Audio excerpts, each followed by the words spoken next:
First and foremost, I just want to say thank you so much for joining me on this new series that I'm starting here, the Clickbait series, where we're going to talk to scambaiters, people who are within the scambaiting community, who want to share some of their thoughts with regards to different topics within the scambaiting community.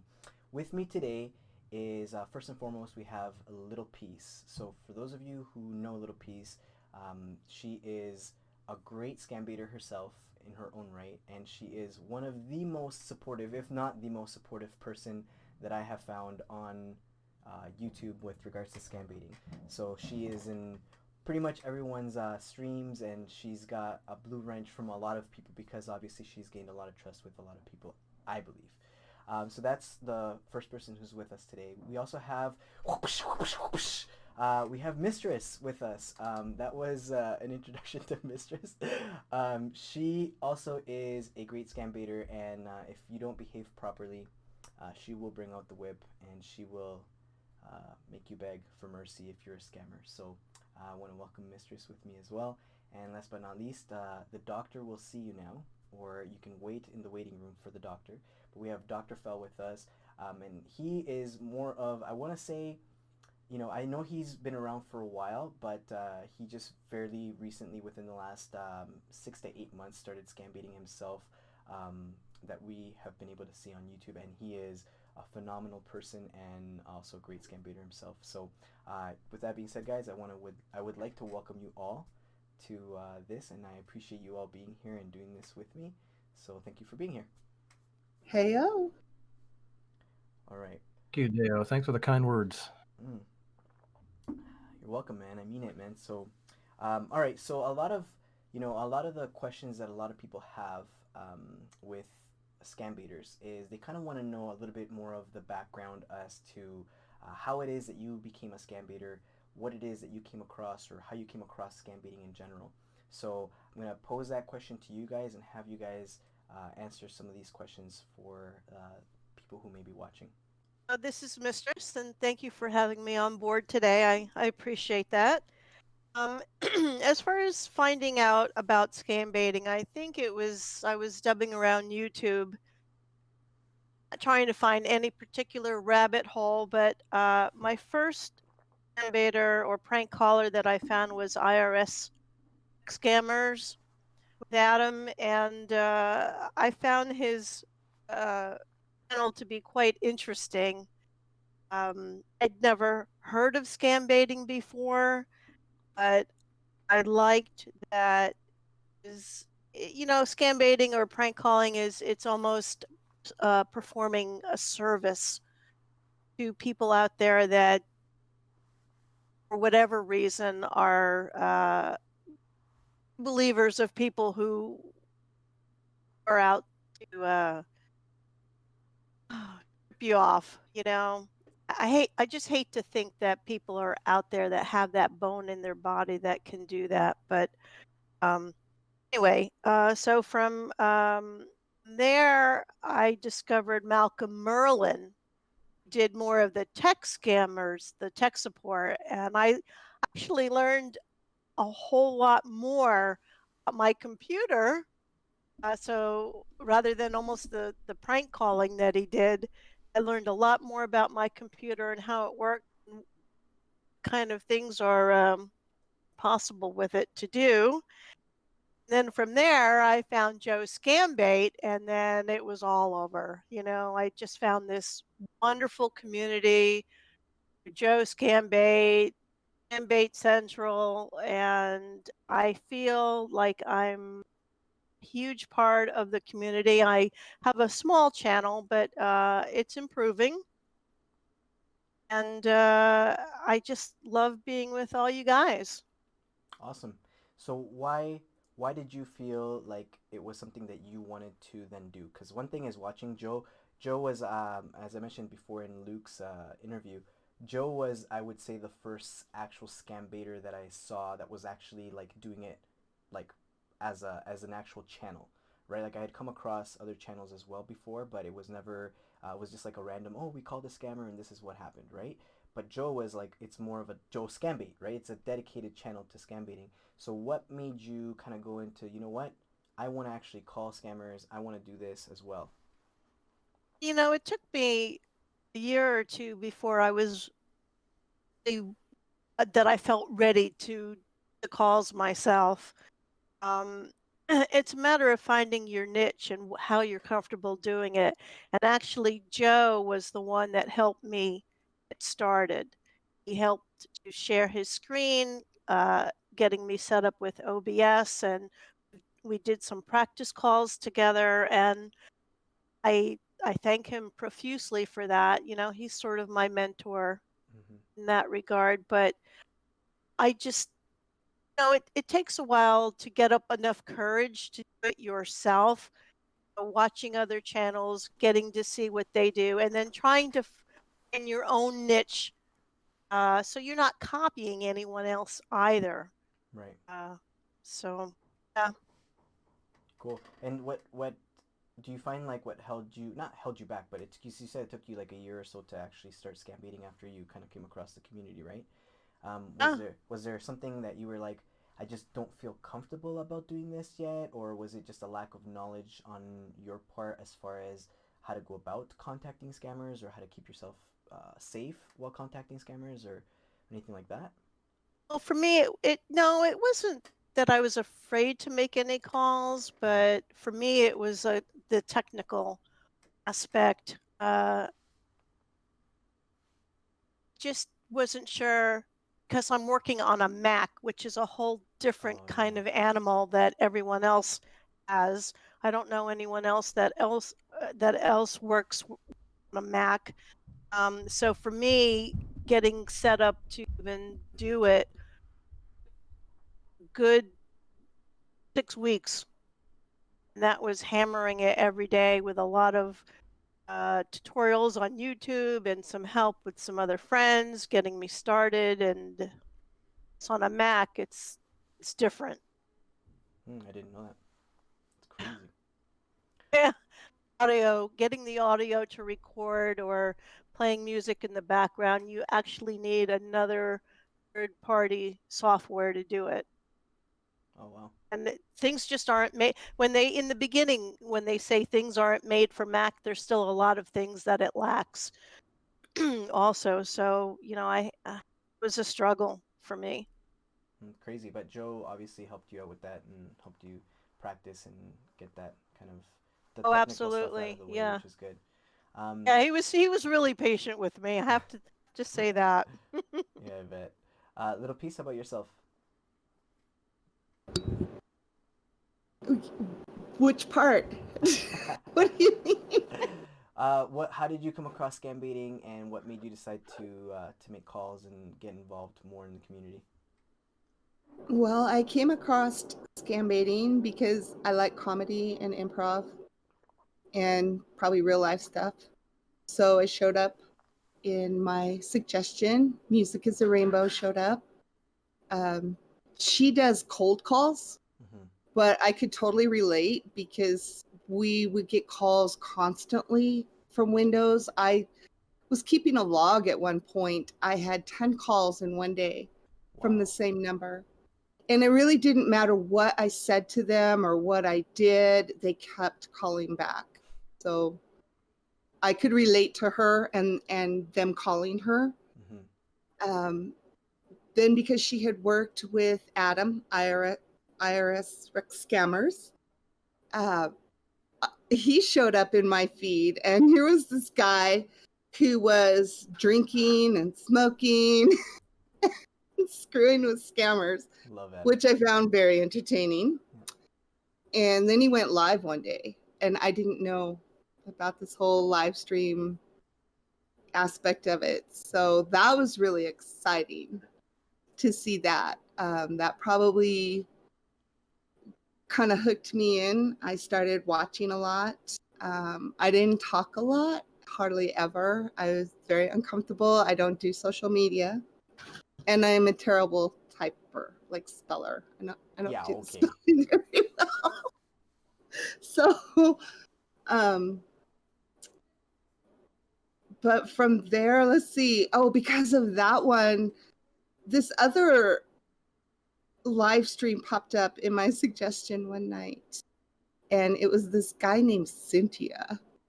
And he had this radio voice, and I was listening, and there was only like a couple of people watching. So I was trying to lurk, and he kind of called me out saying, you know, who's there? Who's watching? I see your number. And so I spoke in the chat, and this guy named Ronaldo was there. Oh, yeah. And he started talking to me. And this other guy named Nick was there, and he's like, yo, I have a scambaiting channel too. And well, a channel. I didn't really relate it yet. And so I tuned into him, and here he was playing a guitar and singing to scammers and making up songs on the spot. It was the funniest darn thing I'd ever seen. And then, so as I was watching him, these other people started coming into the chat room, like Joe Scambait and MSN Nikki and Scammer Slammer. And they all seemed to be friends and knew each other and were always headed to another party. And I kind of felt like a tag along. I would try to figure out where they were going and go watch too. And that's why when I did become kind of more involved at presence, I started throwing out the links and invitations, because I wanted everyone to feel welcome and not feel like they were tagging along, because that's not what it is. It's a group party, and the more the merrier. So that's how all that started. I was a bona fide groupie. I started watching all these scambaiters. Travel agent, aka Mistress Scambait, was right there next to me. Wait, is that what she was called before? Travel agent? Yes. Oh, cool. I didn't know that. Yes. And we were always in the chats together having fun. There was several people that were very dedicated to just enjoying this, and it really was enjoyable. Because I was in them a lot at that point, I started tracking phone numbers and sharing them. But then I found that I wanted to be able to test them before I shared them. So I went ahead and found out, okay, they're using FireRTC to call. I started setting up applications and stuff to be able to do calls. But I was really nervous. So I actually, in the beginning, I didn't really talk to the scammers. I would just get them to say hello, find out what the scam was, and then just be quiet. Oh. And then share the numbers. But eventually I got over that, and I started messing with them more because I wanted to take up their time. And I didn't record, though, for the longest time. I was not into really doing a channel. I was about just trying to promote and support other people. That's where my comfort zone was. Yeah. You know, I find there's a lot of people like that, actually, and I'm super grateful for those. You know, you don't have to record, you know, to call scammers, No. which is great. You know, there's so many people that are just like, yeah, I don't ever want to put it on YouTube or any of that kind of stuff. I think of Nigella, for example, you know, doesn't necessarily have a scambaiting channel, but I know she calls. Huge presence. He calls a lot and a lot and a lot and a lot. And just for the record, for the longest time, I always thought that you were actually Mistress. I don't know why, but I would hear the voices and I'd be like, it sounds like the same lady, until I saw a video with the two of you in it. I think you did a video together, right? You did, right? We did something together. Yeah. I don't remember now. And I was like, why would this lady be talking to herself and then like answering her own? You know what I mean? Like, what do you blah blah blah? And then the other person, yeah. And I was like, that's really weird. And then I realized that, yeah, you actually weren't the same person. But for the longest time, I would say, I don't know, a good 4 or 5 months, I thought both of you were the same person. Man, I feel like such an idiot saying that now. But oh, hey, I thought Wenja and G-Man were the same person. Oh, did you? I certainly did. I really did. Those mopes. Yeah. No, it's interesting you mentioned FireRTC, because if it wasn't for you, Little Peace, if it wasn't for you, I would not have figured out how to make calls using a VoIP or whatever number, because I was using my cell phone number for almost 7 or 8 months to call the CRA scammers. Of all things, you know, I have a Canadian number, my own cell number, the one I use for work, and these guys are, you know, they have my number, all that kind of stuff. That kind of did freak me out in the beginning, but yeah. Yeah, anonymity is key. Absolutely. And Dr. Fell, how about yourself, man? How did you find scam baiting or scams, and then made you decide to dip your toe into the proverbial scam baiting pool? The first Scambaiter I came across just in a random YouTube suggestion was Adam's channel, IRS Direct Scammers. Mm-hmm. And I watched him, one of his videos, and just hilarious. The way he did the scammers, the interaction with him and the scammer, and the Indian accents all together, and the ridiculous sayings, the phraseology, I guess you could call it, just cracked me up. Then he was doing live streams, and it was on Friday nights. Like, it's the greatest thing ever. Friday night, you come home, you've had a horrible week, and you can get on this guy's stream and just watch him mess with these scammers. And you could chat with people, and it's like, I've never even knew that you could even do that. So that was a lot of fun, and that's how I found Skeleton Siski. Siski is kind of like Adam's man, I guess you could say. Yeah. Technology and all that, and had a thing. It's probably I've only been doing flying for maybe a little over a year, and Adam and Skeleton had a plan where they put the phone number out there, and you could call it in and talk. I said, I'm just going to call them. I called and talked to both of them just about random things and baiting related, and just thought it was great fun. So I found Siski's channel, and saw he was a talking dog, and it's like, this is great.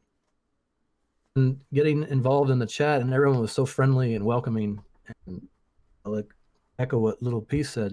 I agree with her. Joy is belonging. And you are part of a community, and everyone accepts you and talks to you and is friendly. It's fantastic.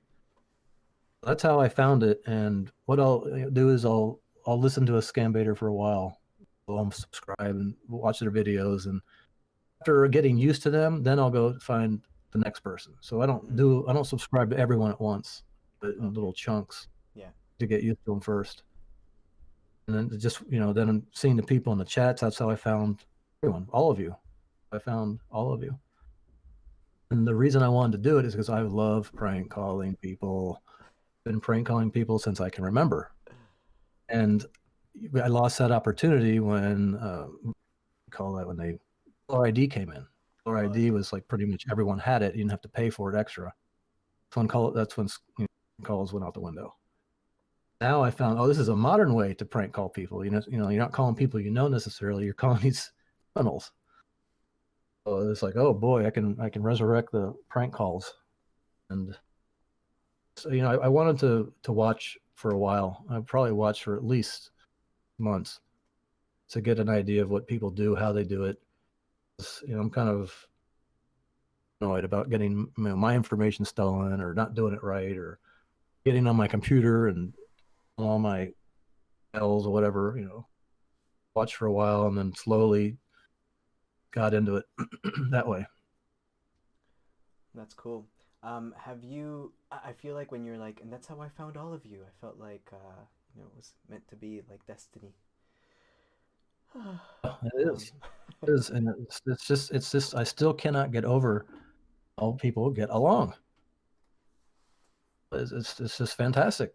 Yeah. You can have this giant collection of people that you don't even see, pretty much. It's just written communication, one or two sentences in a chat, and you get friends. You have friends on the internet. Yeah, it's crazy. Like, you have built like really great relationships with a lot of people. From all over the world. I know you've been prank calling Iranian Pride's wife, and I could tell that that's something that you obviously really enjoy, prank calling, because you're like, Oh, I love it. Prank call Love his it. wife. Yeah. Uh, That's yeah. it's cool because I kind of, that's one thing that I've always really enjoyed was prank calling.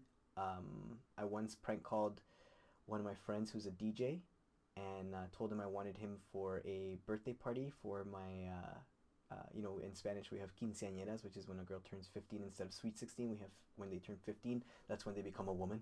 And so I did a call where I asked for his services and literally like, how can you help me, please? I want to know if he can book you. And like he had no idea who it was, and I had him probably for a good 45 minutes before I just busted out laughing. I couldn't hold it in anymore. And those are always fun, man. Those are always fun, and That's great. that's it's cool to get yourself like hooked into making people not just calling scammers for the sakes of wasting their time, but like there's like an entertainment aspect for yourself as well. Like I find it very therapeutic for me when I try to help people smile and have a good time and laugh. Though I feel like my last few baits I haven't really done that. It's just been more serious. Like I've taken it a little bit more serious. But at the same time, it's like there's like an entertainment factor to it. I think that like I know Mistress, she throws in her innuendos in there, all the time. And scammer. It's like scammers are like they don't get it, but we get it, So and That's the best part. yeah, and we laugh and we're like, yes, yes, this is awesome, awesome, awesome. So, Mistress, what do you think is if someone wanted to get started into scam baiting, what do you think maybe like their goal or their motivation should be to get started? Oh, to get started, well, that's a pretty wide question, Deo. Um, do you mean in terms of technology or their goal, why they want to scam bait? Yeah, I mean, I think there's so many reasons why people would do anything in life. But I feel like scam baiting. I know I've seen a lot of people in chats. Call scam baiters like, they say like you guys are heroes for what you do, because you're trying to help people. This is the government's not doing this. Why isn't the government doing this? Right. So it's like the motivation behind calling scammers, should it do you feel like it should be, I don't want to say like more out of like a purity thing, but like do you think the intention should be to actually call scammers and waste their time, or do you think it should be like what some people may feel like other people are doing, and maybe like they're just doing it to get fame, to be, I don't know. Uh, they do it just to waste their time, so they're not trying to get some gullible person on the phone willing to give them their credit card number. If Mm-hmm. I can do it with some humor, like you said, some of it just goes right over their head. If I can work in, certain phrases where I know that most people would understand, they don't, even better. Me, that's being successful. It's not really me. It's not really the amount of the curse words I can throw at them, Right. because that's not it. And if they have no idea what I'm doing and they get off the phone, they probably get off the phone with me and like, the hell was just happened. Even better. I just love being like that. Yeah. Like with James, right? James, yeah, he had Yeah, yeah. no idea. He's clueless. Poor guy. That was so funny. How about yourself, Little Peace? What do you think? What should be, not what should be, but what do you think going in motivation wise? Motivation has got to be to waste the time. Um, yeah, anybody can pick up a phone and make a call, but how many hours are you willing to do it? Do you only do it for the audience, or are you doing it to stop scammers? Right. Those are good questions to ask yourself. There's been people that have come along that are actually talented and funny, but they didn't stick around. It was, they realized it's very monotonous. And you've got to find a way to keep it entertaining for yourself and for your audience if you're going to have an audience. There's a lot of people who, I love our soldiers who just call. You will never hear them. You will never see a video from them, but they call every day. Right. Every day they call. And that's what we need. It's in the numbers. I think Bob RTC coming out was a great thing for new people. It enabled you to be able to do calls without really even knowing what you're doing. And you're safe, and you get to harass scammers and help fight, because it takes everyone together. Not one person alone can do this. It just, you can't. I don't care if you call 24/7, you're just one person. It takes everyone together. Yeah, I agree. I look at it always like if I think of baseball, for example, if I had like 30 outfielders and you hit the ball, chances are one of them is going to catch something. Do you know what I mean? If it was just one guy running back and forth in the field, one, he's going to get tired, right? And two, he's not going to catch everything. And I mean, I know we may not be shutting down every single, scam center or scam call center, but I do think that I agree with you. Like, the more and more that we call, the busier they stay, the less they can talk to an actual victim, right? True. And because there's so many different approaches, you get to see a lot of different sides of the scammers. You get to see how really low they will go. When you think you've heard it all, there's another jaw dropper. That's right. I mean, it happens all the time. But wait, so, there's more. Yeah. Keeping the information fresh and going, trying to get that awareness out there, I think that is also important. And it doesn't always have to be on a video. Talking to your neighbors, talking to your friends, your community, any way you can is wonderful. Everybody together doing whatever they can is what will keep these guys busy. Right.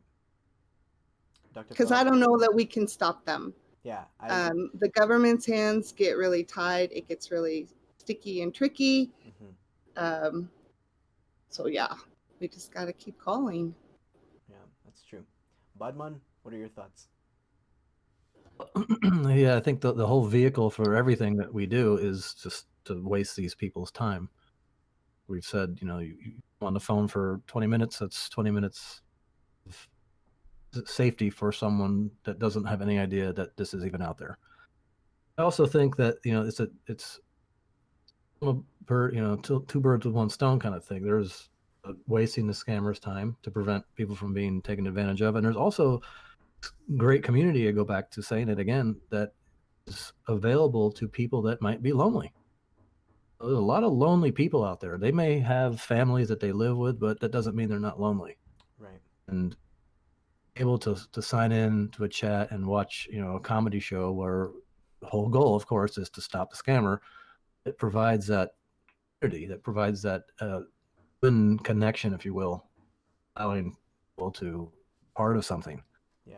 And they're part of it. They're the audience. And it's more fun to waste these people's time if you have an audience to waste the time with you. Yeah. It's the scammer's time with you.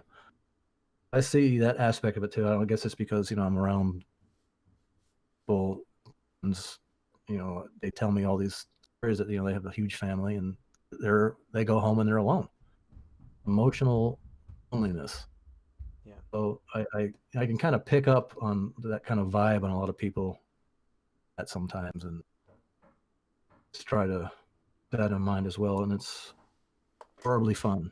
And this is just much fun to call these people and mess with them. Yeah. I think that's actually one of the beauties about doing live streams, and it's partly one of the reasons why I love doing premieres as well. I don't put out a video every day. I don't put out a video every week. I put out a video whenever I can. But when I do, I like to see the interaction, not just myself with other people, but other people with other people as well, right, in the chats. And I think it gives them a platform to have that connection, right? Most of the time, you go into any live stream. I mean, you could be at any point in a live stream. Could be like 3 hours into a live stream, and then someone will come in and be like, "Hi," and everyone's like, "Hi, hi, hi, hi, hi, hi." I think that's amazing. You know what I mean? Yeah. Because who knows? Maybe that is what that person was needing at that time, right? For those that come in to live streams and kind of check that kind of stuff out. Um, I think those things, like you said, those small little things that you pick up on, that may be happening in people's personal lives, and they get to come to a scam baiting stream or a premiere, and they get to interact with other people and just kind of take their minds off what might be happening in the world. The world is a very tumultuous place at every given time. If it's not today, it's going to be something else tomorrow. If it's not that, it's going to be something else. Just that's the one constant thing in life, I think, is change, and we just have to, understand that that's the truth. So we going through to a live stream, you get to interact with other people, and I think that's one of my favorite things anyway. Is I feel bad sometimes when I'm in a stream because I'm also trying to pay attention to the streamer, and then it's kind of like, hey, how's it going, blah blah blah, and it's like a side conversation while the stream is going on or whatever. But I do think those things are important to have the camaraderie and the unity, the community, right? I guess that you don't have a community without unity in it, really, right? Right. So I just thought of that right now, so that's crazy. Funny how Crazy. funny how English as a second language works when you join words together. But so I wanted to actually go back to two points Little Peace brought up. Do you guys find one of the hardest things for someone who wants to start to scam bait, one of the hardest things for them to do is they don't know where to start as far as, well, where do I get numbers? Right? Would you guys agree that's something that a lot of people kind of struggle with sometimes? It can I be. do. It can be. Yeah. I mean, early on I found that was, I mean, thank goodness for illogical, right? That's that's how I always looked at it. I was like, I love that little girl, or that girl. I don't know if she's little or not, but she's amazing, right? She posts all this stuff, and it's like the menu, right? The menu for the day to call scammers is it's awesome. But with the invention of Bob RTC, I think that really did help. Like Little Piece said, for people who were coming in that were new to scam baiting, that's a great platform, right? For them to say, hey, I don't know where to get numbers. That's okay. I can go on Bob RTC, and I have numbers to call. Yeah, but you have to have more than one source. Oh yeah, yeah. Same with VoIPs. You've got to have more than one. You need maybe 3 minimum, because it's not always going to work. Some VoIPs go down on occasion. Some numbers are just picky, and they don't like one VoIP, but they'll answer on another. So that, you need to have multiple VoIPs. You need to have multiple sources for getting numbers. If you depend on one source, you're really limiting yourself. Yeah, the whole "don't put all your eggs in one basket" idea, right? Mm-hmm. Yeah. Now, a question I wanted to ask you guys all, and this will be the last one, then we'll end this. But I wanted to know. Someone asked, what do you think is a reason, or why do you think the government doesn't do more to help in stopping scams, like scam baiters are doing?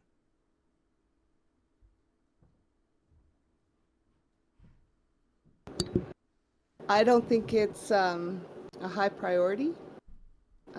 In the grand scheme of their money world, it's not a big enough problem. And the U.S. government in particular is so gummed up and wrapped up with contracts and agreements, and they literally can't do anything in other countries. So they don't. That's what I see. Right. Mistress, I what do you agree think? with Little Piece. If the U.S. government is not going to do anything to protect the citizens in the United States, they're certainly not going to go overseas at all. Yeah, that's true. Dr. Fell, your thoughts? I think that the governments of the world, they have so many other problems, other big issues that they're dealing with, that this is just potatoes. It's a shame, and also it's kind of like, you have these termite problem in your house. You're gonna go out, you kill one of the termites, and there's another wall that's got them. You go get. So it's such a fluid thing. The numbers change constantly. The scams change. The countries change.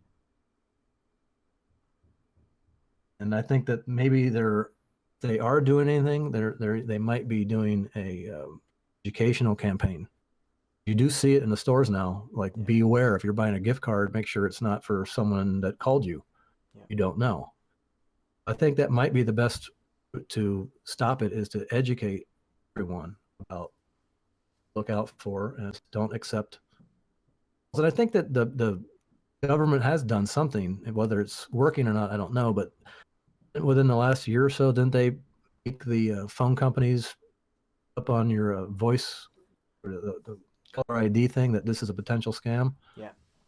Because I know I've gotten calls on my phone, and it immediately comes up, this is a potential scam, or so. I think that would be the easiest way. Instead of shutting them down, they're going to pop up. It's like whack-a-mole. I keep popping up everywhere. Just educate everyone. Yeah. Put it in the news. Start teaching it in the schools maybe, and just to be aware. Yeah. I've had kids at school that will get a call during class and say, "Oh, this is a scammer." Oh, really? I just want to say, "Oh my gosh, give me that number," Yeah. but I can't. Let me answer. Let me answer. Believe it or not, don't tell anyone, but I've answered calls on my phone from scammers during class. It's an important call. No I'm waiting. way. I don't stay on it long, but I just mainly say, I'm busy right now, I'm at work, and you call me back later. Softens them up for a little bit later, for like, yeah, hey, you called me earlier, and let them take the hook. Yeah, I think it's a really interesting question that a lot of people ask. The whole why isn't the government doing more, and why isn't this, that, and the other. I have found a couple of things, like just in general, I guess there's a couple of things that you don't have control over. You don't have control over the weather, so you just have to make sure you dress for it, right? Dress appropriately. If it's raining, make sure you have an umbrella. And I find the government's kind of the same way. We have a little bit of a say, but ultimately, it comes down to, they're going to make policies based on whoever has the most money, and that's just kind of how governments work. They listen to the people to a certain extent, but really, nobody's really happy with their government, I find. So to rely, on a government to say like, hey, you need to start taking scammers down, it's, I think, like Little Peace said, I think they're tied up in a lot of other things as well. And one of the things that I think too is, one, it's the jurisdictions thing, right? Like, if you have someone calling you from an African country, it's really hard to for an American law enforcement or whatever government to persecute someone who is not in our country, right? So I think there is a lot of legalities, I think, that kind of hinder that process as well. And as far as the education goes, Dr. Fell, you're a teacher. You and I both know that, like, it's one thing to have a book, but if no one's actually teaching you how the book works, or not reading to you from the book, but basically giving the lessons from the book, it's hard for someone to really understand that, right? And so, when's the last time, who do you know that goes, hey, you know what? I'm gonna hop on the government website right now and check out what they're saying about scams. Like, most people, they don't go like, hey, I wanna go look into that. They don't really do that. So I think that's one of the important things about Scambaiters is, we are those educators. We are those people who are to a certain extent facilitating whatever our governments may be putting out to help people understand. I think it's, partly, I feel like a sense of responsibility to be able to share with people, how they can protect themselves, and what their government is also letting them know for them to be able to protect themselves, right? So And there's a saying, I don't know, I don't want to, I'm probably gonna butcher it. I'm gonna try to say it, but I'm definitely gonna butcher it. It's like, how can they hear if there's no one speaking, or something along those lines, right? I butchered it, Yep. but No, I got it. okay, good. No, what's interesting though, Deo, is that in my locale, in my town, there's a couple of freebie newspapers, that you get in the mail, or they're distributed in grocery stores. I'm seeing more and more local ads for advising citizens to be mindful and to be wary of scams out there. Either I'll see it in a display ad, or there'll be articles, and it's not just about, Social Security or the IRS, but I'm seeing more and more public information being disseminated out there that I think it's fabulous. I agree.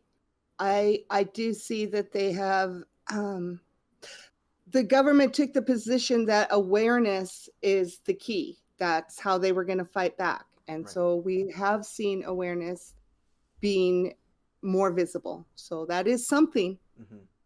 And then holding these dialing systems more responsible. I actually, Capital One, sorry, don't mean to name drop there. I had Go ahead. I Now I started can never getting get a calls sponsorship. Unbelievable. from these 800 numbers on my house phone. Like every hour they were coming in. And, having the abilities I have, I always call them back on my VoIP to see who they are. And I'll be darned, it was the same company. They were spoofing the legitimate number. And it only works if the victim actually answers when they call. If you call them back, you're going to get the real company. Right. So because I Wow. couldn't get the scammer back, I finally got through to the company and tried to give them an earful saying, yo, your number's being used. Maybe if you guys didn't have 20 numbers, it wouldn't be so easy for the scammers. And I finally got someone to listen to me, but it didn't do any good. They still call. They still call. Yeah. So again, holding some of these companies responsible, if they would clean up their number system a little bit, it would help also. Yeah, I agree. All right, guys. Well, that's gonna wrap it up for this very first episode of Clickbait. Dr. Fell, Little Peace, and Mistress, thank you so much for joining me today. I really, really appreciate it. I hope that you guys found this informative, and that you get to know these three scambaiters a little bit more. I look forward to bringing you more topics. Let me know in the comment section some questions that you would definitely love to ask a scambaiter, or if you or someone you know has been victimized at some point. I would definitely, if you feel comfortable, love to have and hear your story and what was done for you.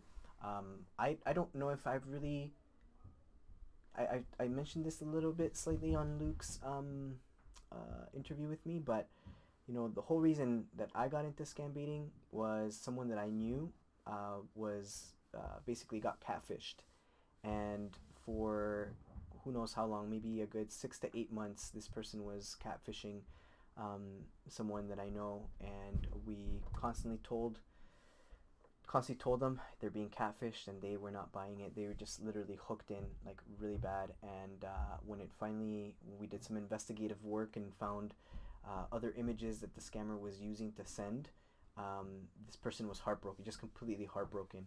And I found as of late, like Little Peace can attest to this with the grant scammer.